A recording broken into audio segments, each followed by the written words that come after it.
사사기 6장 11절에서 24절 말씀입니다. 제가 봉독하겠습니다. 여호와의 사자가 아비에셀 사람 요아스에게 속한 오브라에 이르러 상수리 나무의 아래에 앉으니라. 마침 요아스의 아들 기드온이 미디안 사람에게 알리지 아니하려 하여 밀을 포도주 틀에서 타작하더니 여호와의 사자가 기드온에게 나타나 이르되 큰 용사여 여호와께서 너와 함께 계시도다 하매 기드온이 그에게 대답하되 오 나의 주여 여호와께서 우리와 함께 계시면 어찌하여 이 모든 일이 우리에게 일어났나이까. 또 우리 조상들이 일찍이 우리에게 이르기를 여호와께서 우리를 애굽에서 올라오게 하신 것이 아니냐 한 그 모든 이적이 어디 있나이까. 이제 여호와께서 우리를 버리사 미디안의 손에 우리를 넘겨주셨나이다 하니 여호와께서 그를 향하여 이르시되 너는 가서 이 너의 힘으로 이스라엘을 미디안의 손에서 구원하라. 내가 너를 보낸 것이 아니냐 하시니라. 그러나 기드온이 그에게 대답하되 오 주여 내가 무엇으로 이스라엘을 구원하리이까. 보소서 나의 집은 므낫세 중에 극히 약하고 나는 내 아버지 집에서 가장 작은 자니이다 하니 여호와께서 그에게 이르시되 내가 반드시 너와 함께 하리니 내가 미디안 사람 치기를 한 사람을 치듯 하리라 하시니라. 기드온이 그에게 대답하되 만일 내가 주께 은혜를 얻었사오면 나와 말씀하시니까 주 되시는 표징을 내게 보이소서. 내가 예물을 가지고 다시 주께로 와서 그것을 주 앞에 드리기까지 이곳을 떠나지 마시기를 원하나이다 하니 그가 이르되 내가 너 돌아올 때까지 머무르리라 하니라. 기드온이 가서 염소 새끼 하나를 준비하고 가루 한 에바로 무교병을 만들고 고기를 소쿠리에 담고 국을 양푼에 담아 상수리 나무 아래 그에게로 가져다가 드리매 하나님의 사자가 그에게 이르되 고기와 무교병을 가져다가 이 바위 위에 놓고 국을 부으라 하니 기드온이 그대로 하니라. 여호와의 사자가 손에 잡은 지팡이 끝을 내밀어 고기와 무교병에 대니 불이 바위에서 나와 고기와 무교병을 살랐고 여호와의 사자는 떠나서 보이지 아니한지라. 기드온이 그가 여호와의 사자인 줄을 알고 이르되 슬프도소이다 주 여호와여 내가 여호와의 사자를 대면하여 보았나이다 하니 여호와께서 그에게 이르시되 너는 안심하라 두려워하지 말라 죽지 아니하리라 하시니라. 기드온이 여호와를 위하여 거기서 제단을 쌓고 그것을 여호와 살롬이라 하였더라. 그것이 오늘까지 아비에셀 사람에게 속한 오브라에 있더라. 아멘. 사사시대라는 말을 우리가 하면 이제 사사시대를 말하죠. 말 그대로.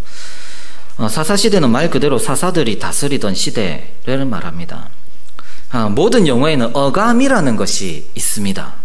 성경을 좀 아는 사람이라면 사사시대라는 말이 그렇게 어감이 좋은 말이 아니다라는 것을 아실 수 있을 것입니다. 왜냐하면 사사시대는 이스라엘 백성들이 계속해서 타락을 해가지고 실패를 거듭하던 시대이기 때문입니다. 그래서 사사시대 하면 보통 영적 암흑기다라고 이야기를 하죠. 이 사사시대의 이스라엘 백성들은 가나안 정복에 실패합니다. 왜 실패를 했습니까? 믿음이 없으니까 실패를 했습니다. 믿음이 없으니까 정복하지 못하고 믿음이 없으니까 정복하지 못하는 것에서 끝나는 것이 아니라 타락을 해버립니다. 그러면 하나님은 타락한 이스라엘을 내버려 두시겠습니까? 아니죠. 심판하십니다. 어떻게 심판하시느냐? 이방인을 들어서 심판하십니다. 이거는 성경 전체에서 나타나는 아주 중요한 요소 중에 하나인데 하나님이 자기 백성을 심판하실 때는 항상 이방인을 들어서 심판을 하십니다. 하나님의 백성을 이방인보다 못하게 하시는 것이죠. 심판을 받으면 이스라엘 백성들은 회개하고 하나님께 부르짖습니다. 그러면 하나님은 구원자를 세우십니다. 그 구원자가 바로 사사입니다. 문제는 이것을 사사시대에 계속 반복한다는 것입니다. 타락하면 심판을 받고 심판을 받으면 회개를 하고 회개를 하면 하나님께서 구원하십니다. 하나님께서 구원해 놓으면 또 타락합니다. 그래서 심판받고 회개하고 구원받고 그런데 또 타락하죠. 그래서 사사시대에는 이러한 패턴이 나타난다라고 종종 이야기를 합니다. 그런데 문제는 이런 패턴이 계속 무한 반복되는 것이 아니라는 것입니다. 기계처럼 그냥 계속 반복되는 게 아니에요. 하나님도 감정이 있으시잖아요. 아이들이 하지 말라는 이제 계속 할 때가 있죠. 부모님들은 잘 아실 건데 그럴 때마다 부모님이 그 잘못을 계속 할 때마다 똑같은 강도와 똑같은 어떤 정도로 계속 그렇게 똑같이 야단을 칩니까? 그렇게 안 되잖아요. 하지 말라는 짓 계속하면 어떻게 됩니까? 부모도 감정이 격해져요. 부모도 감정이 격해지고 때로는 또 약간 이제 좀 강한, 좀 폭력적인 모습도 좀 나타났다가 나중에 또 확 내가 왜 그랬을까 하고 또 막 마음 아파하고 또 그러잖아요, 부모님들이. 하나님도 마찬가지입니다. 이스라엘 백성들이 하지 말라는 짓 계속하면 하나님도 감정이 격해집니다. 심판의 강도가 세집니다. 전에는 아무 말 없이 그냥 들어주던 거 한마디 하고 들어주세요. 기드온 시대가 바로 그런 시대였습니다. 사사기에는 기드온 이전에 4명의 사사가 나옵니다. 온니엘, 에훗, 삼갈, 드보라, 이 4명의 사사가 나오는데요. 이 4명의 사사를 통해서 하나님은 타락한 이스라엘을 구원하셨습니다. 그런데 6장 1절은 이스라엘이 또 타락했다라고 말씀합니다. 그러자 하나님은 7년 동안 미디안의 손에 이스라엘을 넘겨주셨습니다. 드보라 때는 얼만큼 압제를 받았냐면 20년 동안 받았습니다. 그런데 7년이잖아요. 7년. 그냥 하나님 많이 봐줬네, 이런 생각이 들 수도 있습니다. 그런데 사실은 아닙니다. 기간은 짧지만 이전보다 훨씬 무서운 심판이 임하게 됩니다. 얼마나 무섭냐면 이 6장 1절에 보면 하나님이 미디안에게 넘겨주셨다라고 말씀을 합니다. 이전에는 기드온 이전에는 파셨다라고 그래요. 파셨다라는 단어를 쓰는데 여기서는 넘겨주셨다라는 단어를 씁니다. 파시는 거는 이 구속과 관련해서 나오는 단어거든요. 그래서 이거는 판다는 것은 다시 사올 수 있다는 것을 전제로 하는 말입니다. 그런데 넘겨주신 거는 그냥 주는 겁니다. 사올 생각 없다, 그냥 주는 겁니다. 물론 하나님이 이스라엘을 완전히 넘겨주신 건 아니죠. 하지만 지금 하나님의 감정이 어떤지 이 단어를 통해서 조금 알 수가 있는 것입니다. 또 보면 6장 2절에 이스라엘 백성들이 미디안을 피해서 산에서 웅덩이와 굴과 산성을 만들어서 살았다라고 했습니다. 이거는 평지에 살 수가 없다는 말이에요. 미디안이 얼마나 잔인한 민족이냐면 그냥 와가지고 그냥 싹쓸이를 하는 겁니다. 쳐들어와가지고 싹쓸이를 합니다. 이 유목민하고 상당히 비슷한 모습인데 그냥 싹쓸이를 해버려요. 싹쓸이 하면서 그냥 가져가지만 않죠. 학살하고 약탈하고 막 그렇게 하는 거예요. 평지에서 살 수가 없으니까 이스라엘 백성들 전부 산으로 도망을 가는 겁니다. 산에 도망가서 어떻게 하냐면, 나중에 보면 나오는데 산에 도망가니까 어떻게 하냐면 산에서 이제 농사 짓고 사니까 산에까지 쳐들어와요. 그러니까 이제 산성 만들고 웅덩이 파고 굴을 파가지고 지금 그 안에서 사는 것입니다. 그런데 이 웅덩이 또는 굴이라는 단어를 의도적으로 쓰고 있습니다. 왜냐하면 이 웅덩이와 굴이라는 단어는 무덤을 상징하는 대표적인 단어입니다. 심지어 무덤의 동요로 쓰이기도 합니다. 원래 이스라엘 백성들은 그 땅의 주인이잖아요. 그런데 이제 웅덩이와 굴에서 살고 있습니다. 무덤 같은 곳에서. 지금 이스라엘이 영적으로 죽은 것과 다름없다라는 것을 보여주는 표현이죠. 이 심판이 지금 얼마나 무서운가를 보여주는 것입니다. 그리고 3절에 보면 미디안과 함께 아말렉이 쳐들어옵니다. 이스라엘을 괴롭힌 주 세력은 미디안이 맞습니다. 그런데 아말렉과 함께 쳐들어옵니다. 아말렉은 이스라엘과 영원한 원수입니다. 출애굽기 17장 16절에 이르되 여호와께서 맹세하시기를 여호와가 아말렉과 더불어 대대로 싸우리라 하셨다 하였더라. 아말렉은 하나님의 영원한 원수고 이스라엘의 영원한 원수입니다. 그런데 이 아말렉의 지배를 받게 됩니다. 또 5절에 보면 이 미디안과 아말렉이 쳐들어오는데 메뚜기 떼같이 많이 들어왔다라고 말씀합니다. 미디안과 아말렉을 메뚜기 떼에 비유하고 있습니다. 메뚜기 떼 하면 생각나는 게 있죠. 바로 하나님이 애굽을 심판하실 때 몇 번째 재앙인지 혹시 기억나십니까? 8번째 재앙입니다. 8번째. 10번째 재앙의 전전 단계죠. 10번째 재앙은 애굽의 장자를 죽이는 것인데요. 장자를 죽인다라는 것은 애굽의 생명을 끊어버리는 것입니다. 그런데 그 전전 단계 8번째 재앙은 그 직전에 엄중하고 무거운 경고였습니다. 그런데 지금 이스라엘의 상황이 생명이 끊기기 직전에 애굽과 같다라는 것입니다. 하나님은 애굽에게 하신 경고를 지금 이스라엘에게 하고 계신 거예요. 이런 걸 볼 때 7년간의 심판은 정말로 무서운 심판이었습니다. 하나님의 진노가 얼마나 큰지를 잘 보여줍니다. 그리고 계속 타락하는 이스라엘을 향한 하나님의 마음이 어떠한가, 그것을 잘 알 수가 있습니다. 하지만 이스라엘 백성들은 결국 하나님께 부르짖습니다. 참 염치도 없죠. 또 부르짖습니다.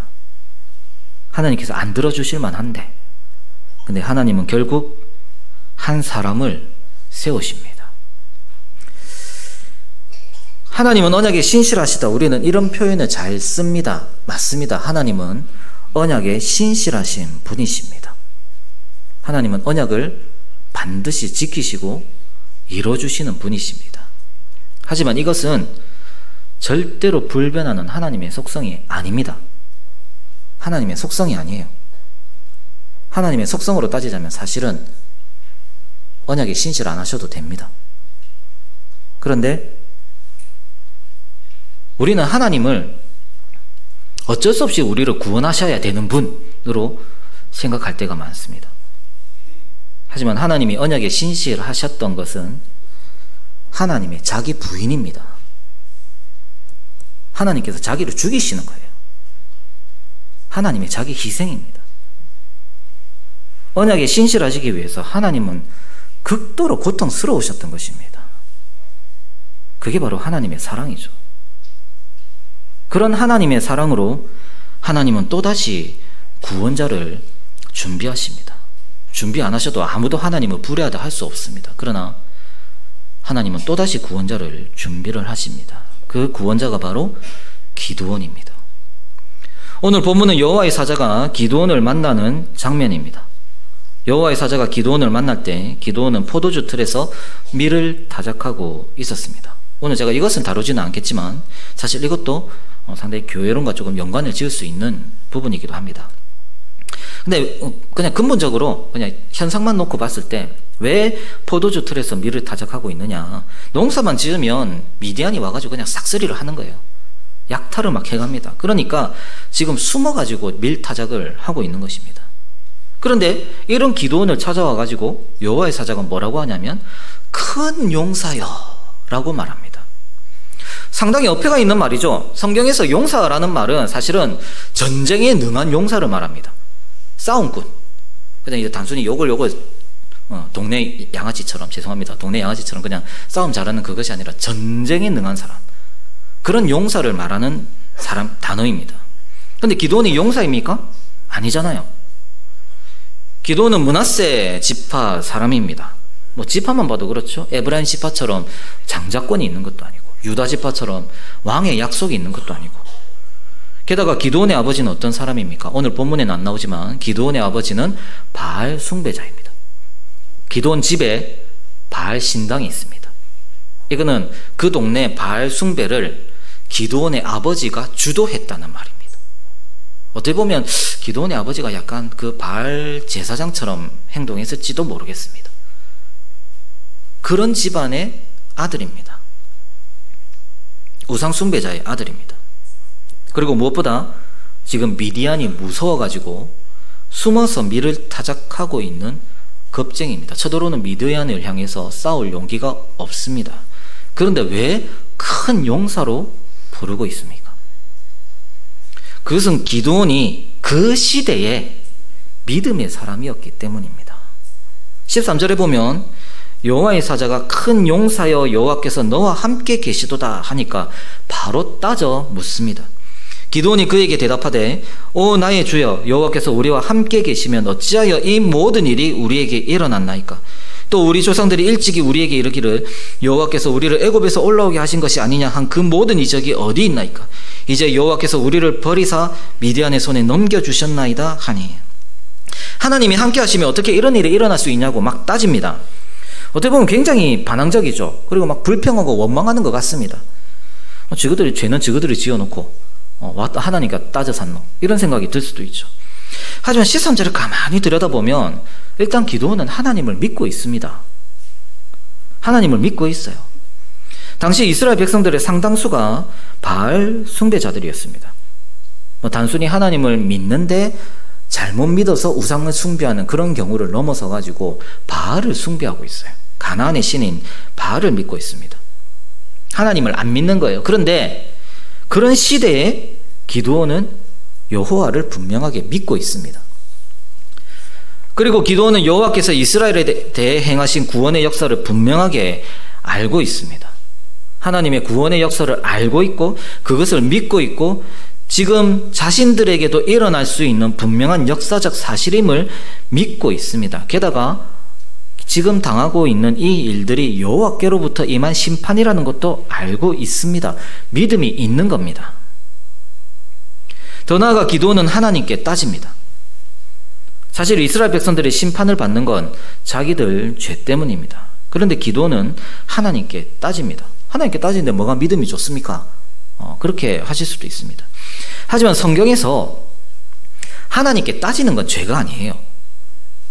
물론 불평과 원망은 죄악입니다. 그런데 불평이 죄가 안 될 때가 있습니다. 자신의 탐욕 때문에 불평을 하면, 옛날 광야시대 이스라엘 백성들처럼요, 자신의 탐욕 때문에 불평을 하면 그것은 멸망에 이르는 죄악입니다. 그런데 불평이 죄가 안 될 때가 있어요. 그것은 바로 하나님의 언약, 그리고 그 언약 가운데 나타난 하나님의 약속들, 그것을 들이밀고 그 약속에 근거해서 하나님께 불평하고 하나님께 따지면 그것은 죄가 아닙니다. 기드온이 뭐에 근거해서 따지고 있습니까? 하나님의 구원의 역사에 근거해서 따지고 있습니다. 출애굽은 하나님의 언약의 성취입니다. 하나님이 아브라함에게 주신 약속, 땅을 주겠다, 자손을 많게 하겠다. 땅과 자손에 대한 약속이죠. 그리고 이 많은 자손에게 약속의 땅을 줘가지고 어떻게 하겠다는 겁니까? 그 단어 그대로 나옵니다. 강한 나라를 이루게 하겠다. 그런데 이 약속을 이루시기 위해서 하나님은 출애굽의 역사를 일으키셨어요. 그래서 지금 이스라엘 백성들이 가나안 땅에 와 있어요. 근데 지금 이스라엘은 어떻습니까? 그 땅에서 살 수가 없습니다. 땅의 소산을 먹을 수가 없어요. 강한 나라가 아니라 웅덩이와 굴에서 사는 비참한 나라입니다. 기도는 하나님의 언약에 근거해서 지금 이것을 따지고 있는 것입니다. 물론 이 사태의 원인은 이스라엘한테 있습니다. 기도원이 그것을 부정하는 것이 아닙니다. 다만 하나님이 이스라엘을 지금 이 상황에서 구원하시지 않으시면 어떻게 되겠습니까? 하나님의 약속은 끝나는 겁니다. 하나님의 약속이 끝나버리잖아요. 기도는 그래서 하나님의 약속을 들먹이면서 따지는 것입니다. 하나님, 우리가 부족한 거 맞는데, 우리가 죄악된 거 맞는데, 우리를 구원 안 하시고 지금 이대로 놔두시면 하나님의 약속이 끝나지 않습니까? 하나님의 약속이 끝나도 괜찮습니까? 어떻게 된 겁니까, 하나님? 이렇게 따지고 있는 것입니다. 사실 이렇게 따진 사람들이 구약 성경에 많습니다. 어떤 사람들이 따지냐면 선지자들이 따집니다. 모세가 그랬고, 엘리야가 그랬고, 요나가 그랬고, 하박국이 그랬습니다. 기도원도 지금 선지자적 역할을 하고 있는 것입니다. 약속의 땅에서 쫓겨날 위기에 있던 이 시대에 기도원은 하나님의 약속을 붙들고 그 하나님께 따졌던 선지자 같은 사람이었습니다. 그래서 여호와의 사자는 그를 큰 용사라고 부르는 것입니다. 겁이 없어서가 아닙니다. 뭔가 능해서, 키가 커서 싸움을 잘해서 그런 것이 아닙니다. 하나님의 약속을 붙든 믿음의 사람이었기 때문에 여호와의 사자는 그를 큰 용사라고 부른 것입니다. 이런 기도원에게 하나님은 구원의 사명을 맡깁니다. 이스라엘을 미디안의 손에서 구원할 것을 명하셨습니다. 기도원은 자신이 자격이 없다는 것을 잘 알았습니다. 하지만 기도원은 그 명령을 받아들입니다. 대신에 표징을 요구합니다. 17절 말씀입니다. 기도원이 그에게 대답하되 만일 내가 주께 은혜를 얻었사오면 나와 말씀하신 이가 주 되시는 표징을 내게 보이소서. 만일 나를 진짜 구원자로 세우셨다면 나를 구원자로 세우신 분이 하나님이라는 표징을 보여주십시오. 어떤 표징을 보여주실 것이냐? 내가 예물을 가져올 건데 그때까지 좀 기다려주세요. 이렇게 말해요. 기도원이 보면 선지자적 요소가 확실히 강합니다. 잘 알고 있습니다. 나중에 미디안과 전쟁하기 직전에 양털과 땅을 가지고 징조를 보여달라라고 이야기를 하죠. 이 기도원이 좀 특이한 게 자세히 보면 그 표징의 요소, 표징이 일어날 요소를 자기가 정합니다. 그 표징의 요소가 어떤 의미인지, 그리고 그 표징이 일어나는 것이 어떤 의미인지 잘 알고 있는 거예요, 지금 기드온이. 표징을 보여주십시오 하면서 내가 예물을 가져오겠습니다 라고 합니다. 그러니까 자신이 지금 제사를 드릴 건데 이 제사를 표징으로 보겠다라는 것입니다. 하나님이 자신이 드리는 이 제사를 받으시면 제사를 받으시는 그것으로 하나님이 이스라엘을 구원할 표징으로 삼겠다는 것입니다. 제사에는 5가지가 있죠. 번제가 있고 소제가 있고 속죄제, 속건제, 화목제가 있습니다. 기도는 내가 예물을 가져올게요 하면서 염소 새끼 하나를 준비하고 가루 한 에바로 무교병을 만들고 또 그 염소를 잡아서 고기는 소쿠리에 담고 또 국을 끓여서 여호와의 사자에게 가져옵니다. 국을 끓이면 기름이 둥둥 뜨죠. 여호와의 사자는 바위 위에 떡과 고기를 올려놓고 그 떡과 고기 위에 기름을 붓게 합니다. 국을 붓게 합니다. 이게 무슨 제사냐 하면 화목제사입니다. 화목제사. 물론 제대로 화목제사를 드리려면 실로에 있는 성막에 가가지고 제사장이 보는 앞에서 율법 내용 그대로 제사를 드려야 되겠죠. 그런데 지금 상황이 어떻습니까? 지금 그렇게 드릴 수가 없어요. 근데 이 화목제사의 요소가 뭐냐면 무교병, 고기, 기름입니다. 고기의 일부는 여호와께 드리고 일부는 제사장과 함께 먹습니다. 기름은 불에 태워서 여호와께 바칩니다. 무교병도 기름을 부어서 여호와께 드립니다. 이렇게 해서 하나님 제사장 또 예물을 바치는 성도가 함께 먹고 마십니다. 그러니까 하나님과 이스라엘을 대표하는 직분자인 제사장과 성도들이 함께 화목하게 먹고 마시는 것, 그게 바로 화목제사입니다. 근데 지금 그럴 형편이 안 되잖아요. 평지에 살 수가 없습니다. 성막에 갈 수가 없고 제사장을 만난다는 건 꿈도 못 꾸는 상황입니다. 그런 시대에 기드온은 최선의 화목제를 드립니다. 그리고 하나님이 그 화목제를 받으시는 것을 구원의 표징으로 삼겠다는 것입니다. 왜냐하면 화목제를 하나님이 다시 받으신다? 화목제사를 받으신다? 이게 무엇을 의미합니까? 하나님과 다시 화목하게 되었다라는 것이기 때문입니다. 하나님이 다시 이스라엘과 함께 먹고 마시려고 하신다는 것이기 때문입니다. 그래서 기드온은 표징을 요구하면서 화목제를 준비한 것입니다. 그리고 화목제를 받으시는 것을 구원의 표징으로 삼은 것입니다. 그런데 이게 이스라엘의 구원하고 무슨 상관이 있습니까? 화목제를 드린 건 기드온이잖아요. 나중에 기드온이 자기 집에 있는 바알 신상을 부수는데 백성들이 난리가 나요. 아직까지 바알을 숭배하는 거예요. 물론 하나님께 여호와께 부르짖기도 했지만 바알도 숭배하고 있는 것입니다. 이스라엘은 바알을 숭배하고 있는데 기드온 한 명이 화목제를 드린 거하고 무슨 상관이 있습니까? 이스라엘이 구원을 받으려면 이스라엘 모든 사람들이 다 화목제 드려야죠. 그래야지 하나님과 화목하게 되는 거 아니겠습니까? 여기서 제가 기드온을 선지자라고 말씀드린 이유가 있습니다. 기드온은 자기 개인이 구원자로 세움받은 것이 맞는지 확인하려고 화목제를 드린 것이 맞습니다. 하지만 기드온이 선지자처럼 나타나는 것은 기드온이 동시에 이스라엘을 대표해서 화목제를 드린다는 의미이기도 합니다. 원래 구약 성경의 세 직분, 제사장, 왕, 선지자, 이 세 직분은 여호와 앞에서 이스라엘을 상징합니다. 이스라엘을 대표합니다.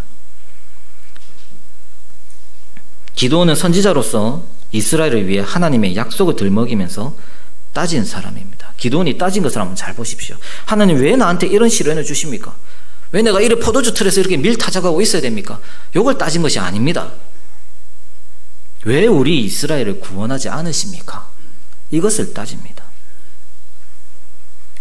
당시 이스라엘은 먹고 살기가 너무 힘들었습니다. 그런 시대에 그는 이스라엘을 대표해서 화목제를 드립니다.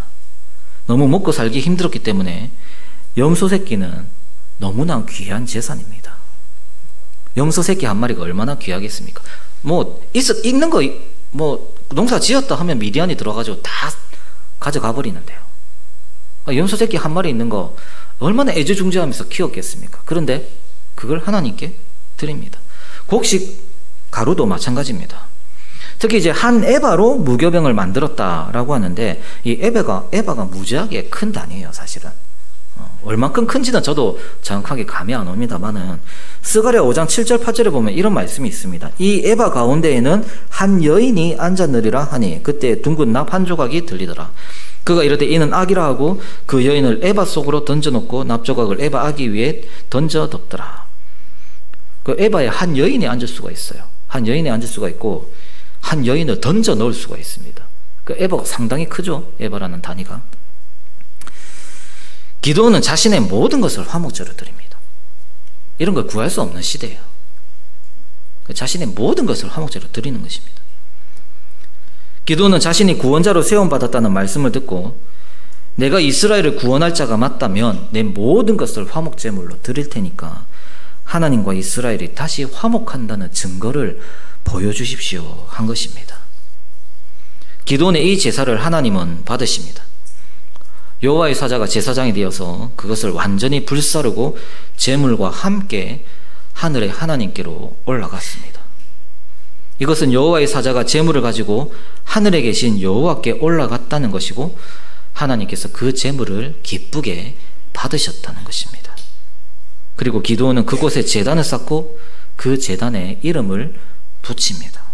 여호와 살롬. 여호와는 평강이시다. 여호와는 화평이시다.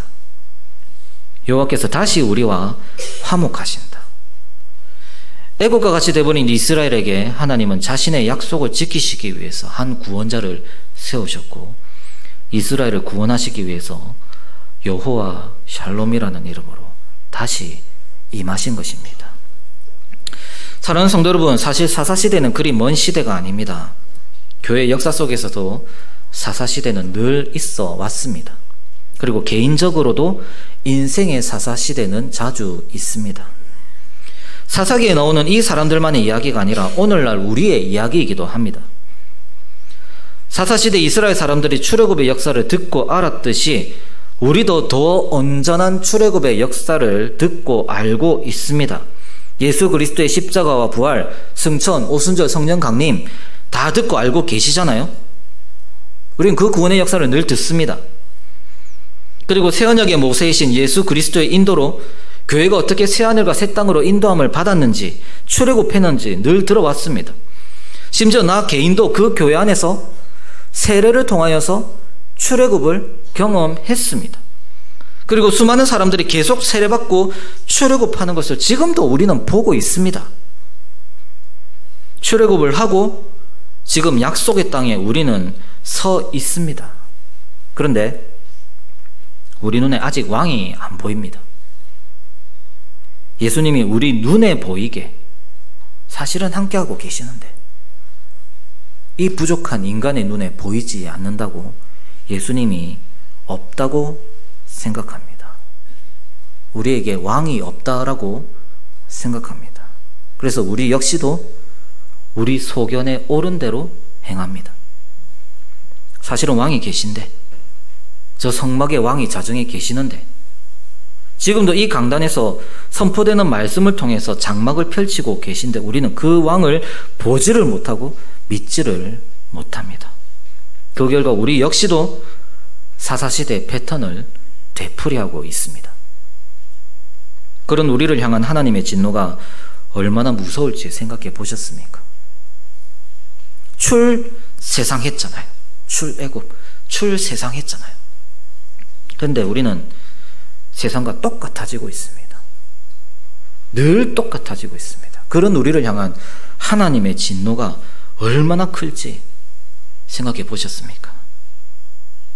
하나님이 우리를 못 버리실 것 같습니까?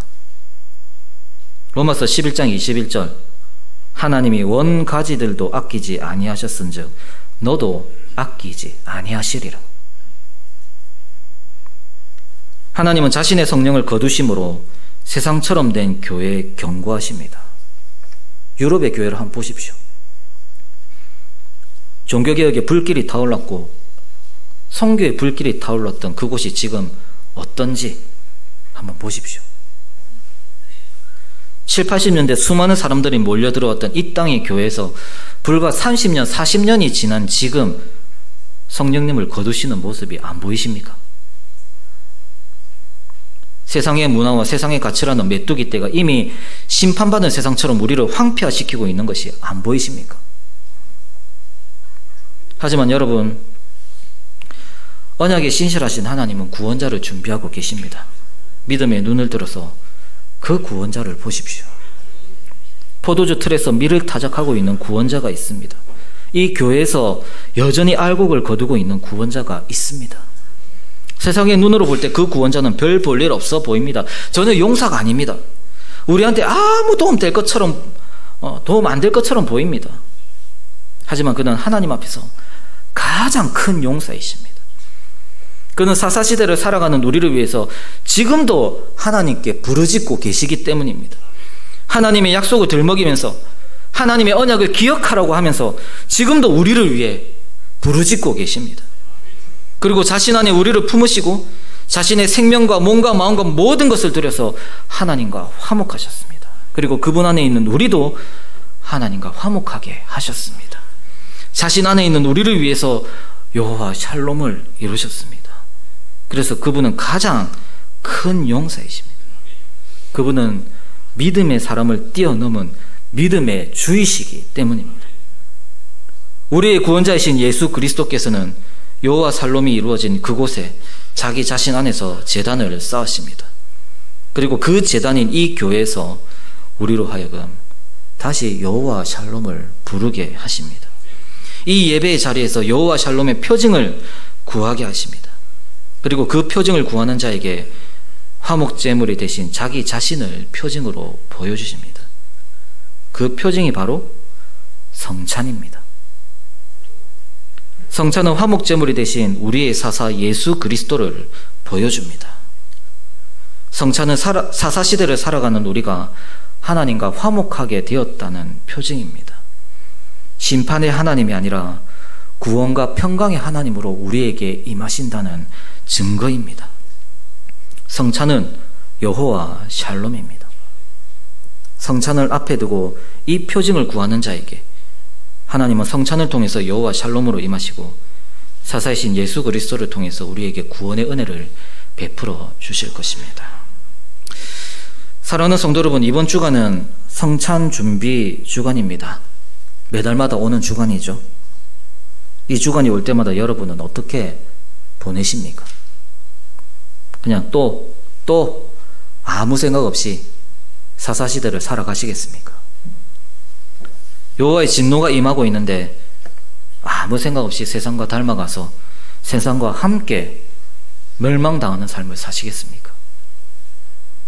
세상의 가치가 메뚜기떼처럼 덮치고 성령이 거두져 가고 있는 이때 여전히 자기 소견에 옳은 대로 행하시겠습니까?